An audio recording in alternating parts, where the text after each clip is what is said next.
Hey everybody, welcome back to Weekly Sexual Wellness Tips with Vicki and Amber, hello. thanks for coming back. We are super excited today. We're going to talk about a topic that's a little bit heavy, but it's really, really close to my heart. And Amber's just agreed to come along for the ride with me here. Well, I mean, and I've heard a lot of things from customers. So like this, I love this, the fact that we can help women or at least guide them to the Yeah, resources that they might need. absolutely, absolutely. That's what we're going to do today. So I want to talk about sexual health when battling a women's sexual health condition. So that's kind of a tough one. It's close to my heart because I am the poster girl for endometriosis. And I know a lot of our viewers are going to know exactly what we're talking about, and some will be like, "Ooh, is that me?" And then others will have absolutely no idea. But I think this is going to be great for everyone to know how they can support a friend, support each other, know more, do better.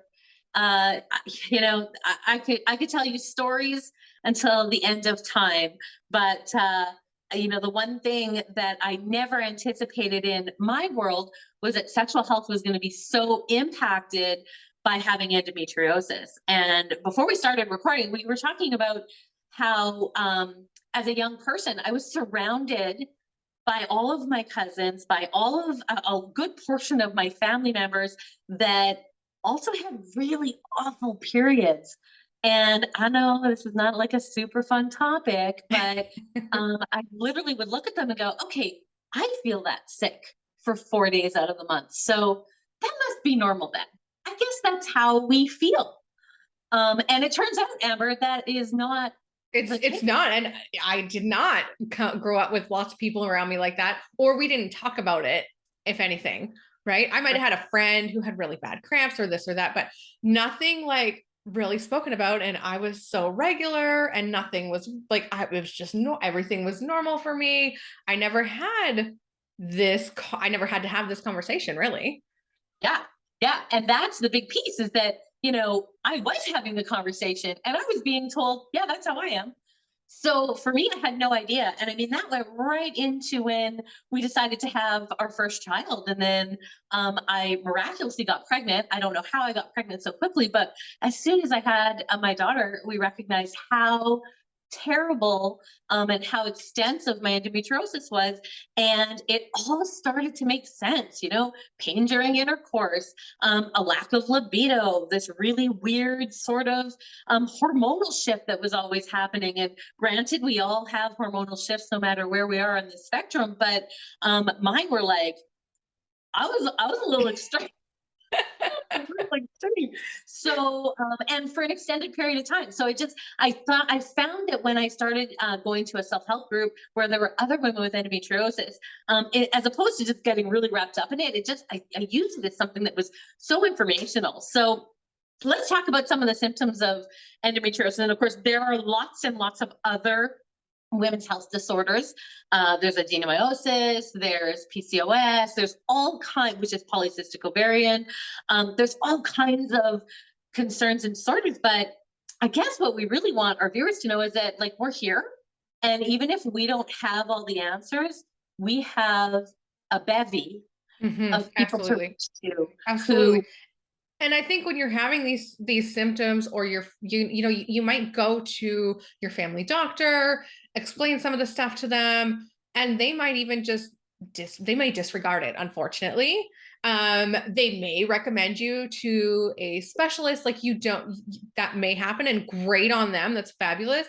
But if you're feeling disregarded, or like there really is something wrong, when maybe the tests are coming back and they may not be testing for the right things, and you're fine, it's nothing, it's fine. If you feel truly deeply that something is off, go get a second opinion. absolutely. I believe that inside us, we really do have this gauge that tells us exactly where we're at. And yeah, if it doesn't feel right, say something, go tell somebody, go do something, change up whatever it is that you're doing. And we're not healthcare providers, right, Amber? I mean, No. this isn't what we do. I'm providing personal experience, as are you, based on how polar opposite we were. That's funny, eh? Yeah, totally, totally. So there are a lot of sexual health things that can really play a part, negatively and positively, when you have something. So some of the products that we have, like lubricant, is going to be really, really important. And I know you guys are going to hear us talk about lubricant a ton, but that's because it is just such an important piece. A good sexual grade lubricant, like our Just Like Me, something like that, is really paramount to warding away any UTIs, which are, of course, bladder infections, yeast infections, all those other things that can sort of exacerbate pain, discomfort. And of course, lubricant during sex is going to make things a little bit simpler. But over and above that, one of the other challenges is positioning.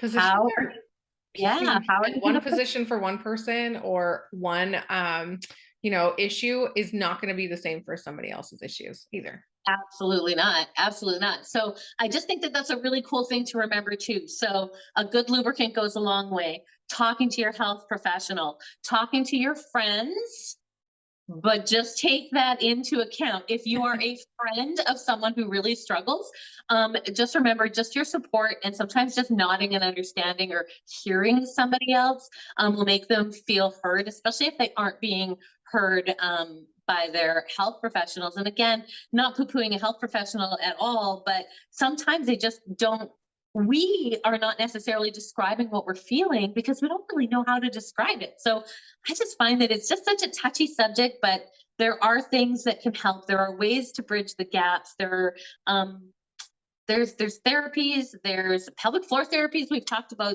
that together, which we should probably do a whole segment on, I think. What do you think? Absolutely. We should definitely dive into that because I don't think it's talked about enough. No, I don't think so either. So, yeah, I just wanted to share a little bit about, my journey with endometriosis. And like I said, you don't realize how it's going to impact your life, what that's going to look like. And there are so many other reproductive health things. And then there are some reproductive health stuff that is like unknown. We don't know why we're not getting pregnant. We don't know why we're not feeling well.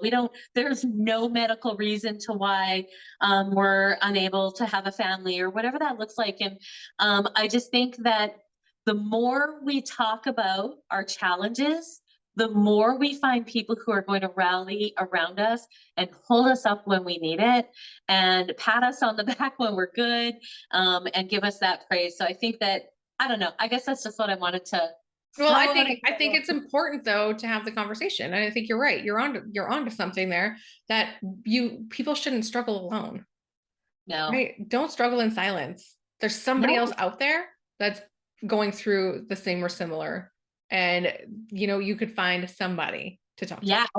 This goes back to our first conversation that we had way back, about mental health and sexual health going together, right? So when they hinge on each other, and this can also be a part of that. I mean, when our hormones are all over the place and our body feels unwell, and we're experiencing so many challenges, that can explain why your best friend is, sometimes you don't know how to manage her emotions or how to manage her upset, or your relationship seems strained because of it. And it could probably easily just be there for her, kind of thing. Bring her tea and a warm compress. Yeah, absolutely. And if you have any questions at all, drop them in the comments. We will be happy to answer or guide you to the answers. Yeah, there's so many resources. Just no one's talking about them when it comes to women's sexual health disorders. Absolutely. Thanks, Thanks for Amber. joining us.